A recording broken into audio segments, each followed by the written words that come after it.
devenu l'opposé d'un Hokage. Tu étais comme moi, tu t'en souviens? Ta mère, toi et ton discours simpliste. J'ai envie de les buter, les gens comme ça, frère.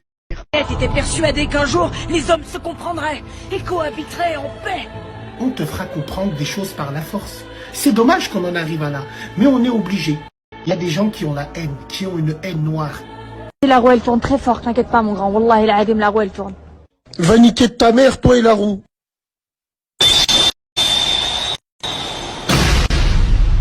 J'espère pour toi que c'est le cas. Sinon, je vais te ramener après t'avoir mis dans un tel état que tu ne pourras plus bouger.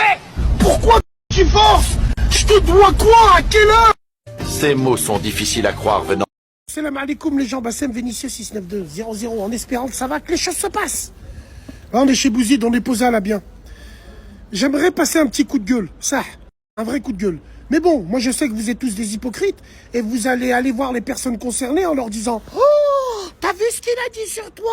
Alors que lui, c'est pas un exemple. Il tête des bzaises et tout, c'est pas un exemple. » Mais j'ai jamais dit que j'étais un exemple, moi. C'est vous, tellement que vous trouvez plus rien à dire, vous voulez me faire passer pour un exemple. Limite, me faire sortir de l'islam si vous pouviez. Au nom de quoi? On est tous ensemble? Ouais, on est tous ensemble. Ouais, j'aimerais m'adresser à toutes ces gueuses sur Internet qui font de la publicité pour des ruqya. Mais c'est du délire. Ruqya, hijama, même ça, ils l'ont rendu swag. Et moi, ce qui me gêne, c'est que c'est ces tapins qui font des pubs pour des ruqya. Alors, quel genre de ruqya elles parlent? Parce que si t'écoutes ces femmes qui te conseillent... Ah ouais, parce qu'elles-mêmes, c'est des genoux. Est-ce que tu te rends compte? Tu te fais conseiller dans une ruqya par un genoun. C'est le comble des combles quand même. C'est quand même fou ça. Vous l'avez rendu tellement swag qu'aujourd'hui même des crasseuses, elles font de la pub pour ça. Et c'est devenu tellement swag que j'ai envie de vomir. Wallahi l'adim. Avec tous les défauts qu'on a, la première ruqya qu'on doit faire, c'est la salate. Vous faites pas la salate et vous parlez de ruqya. De Raqi Sifredi. De Raqi. Vous méritez qu'on vous vende des bouteilles d'eau où on souffle dessus 30 balles. Vous les méritez. Vous méritez tout ça. Parce que vous savez même pas ce que ça veut dire ruqya. Vous savez même pas. Non, vous non. Ah, je connais quelqu'un, c'est trop bien. C'est un effet placebo, vos ruqya, qui servent strictement à rien. Donc, moi, j'en ai ma claque de tout ça. Wallahi l'adim, on oublie que la première ruqya à faire, c'est la salate. Et on se lève pas pour la faire. Ah non, on se lève pas pour la faire, bien évidemment. Bien évidemment, on est en train de dormir, on est trop bien quand on dort. Oh, on rattrapera après. Donc ça, c'est un effet très très mode. Un effet mode sur les réseaux. Avec évidemment les imams clés USB. Rajoute à ça maintenant, c'est les crasseuses qui traînent des casseroles et 400 000 kilomètres.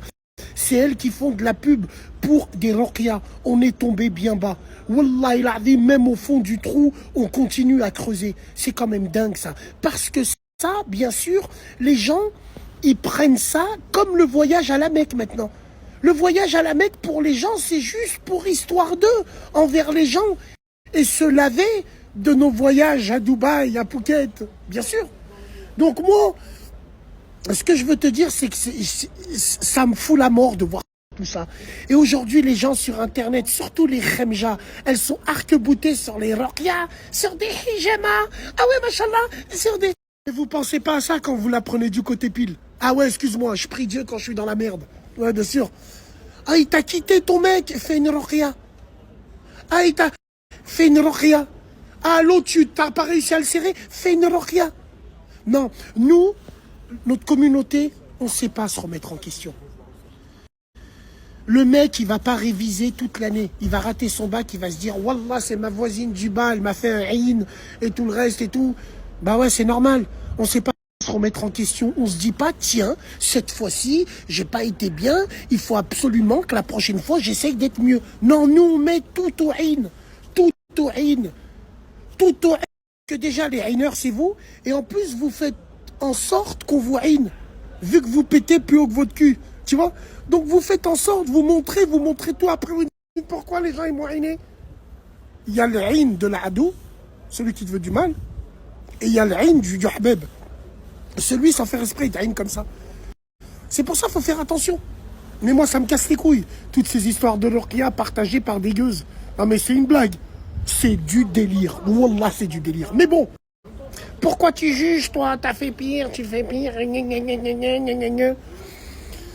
Bref, vous savez ce que je veux dire et j'ai envie de vous dire, partagez pas, faites les aveugles. Ouais, c'est très important ça.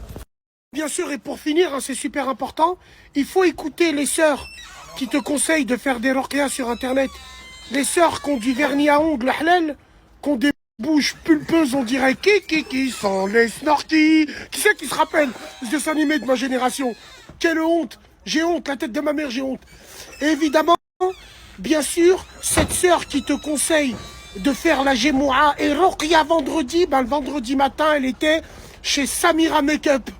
Tu vois, celle qui est archi diplômée, qui te met des injections dans le cul, après tu vous faites des cagnottes. La sœur, elle s'est fait léser. Putain de merde, je vous déteste. J'adore vous détester, c'est un truc de dingue. Et ces femmes-là, t'as les ruqya du net, elles ont toutes vu Raqi Sifredi. On comprendra qui pourra, bien sûr. Ouais, j'ai une question à 30 millions d'euros qui me taraude le cul. À chaque fois que je parle avec des frères de métissage, des frères que je croise et tout, ils me sortent toujours cette même phrase bouclier. Surtout quand on parle des filles. Quand il me dit oui, mais moi, ma fille, tant qu'elle me ramène un homme qui craint en Dieu, tant que ma fille, elle me ramène quelqu'un qui craint Allah, tant que ma fille me ramène quelqu'un de pieux, mais il n'est pas si pieux que ça, si elle te le ramène. Si elle te le ramène, c'est qu'elle l'a vu avant. C'est qu'il l'a dragué avant. C'est qu'il l'a invité au resto. Ils se sont fait un cinéma. Ils ont mangé des pop-corn baf. Et peut-être sa main a éraflé la cuisse. Hein? Non, je crois que normalement, c'est au père de famille, pour sa fille, de choisir un homme pour elle. Non, non, non. Ah, c'est l'islam à la carte. Ah, ok, d'accord, aucun problème. Batman. Qui c'est qui connaît Batman? Tout Lyon dans les stacks qui connaissent Batman. Batman, qu'est-ce que t'en dis? Batman 69009. Dans toutes les villes, il y a toujours un ro comme ça, il a travaillé dans tous les snacks. Tout le monde, il est connu comme le loup blanc dans les snacks. Montre-nous, Batman. La viande du Kusudasi. Hein? La texture de la mixture. Ça, c'est de la viande.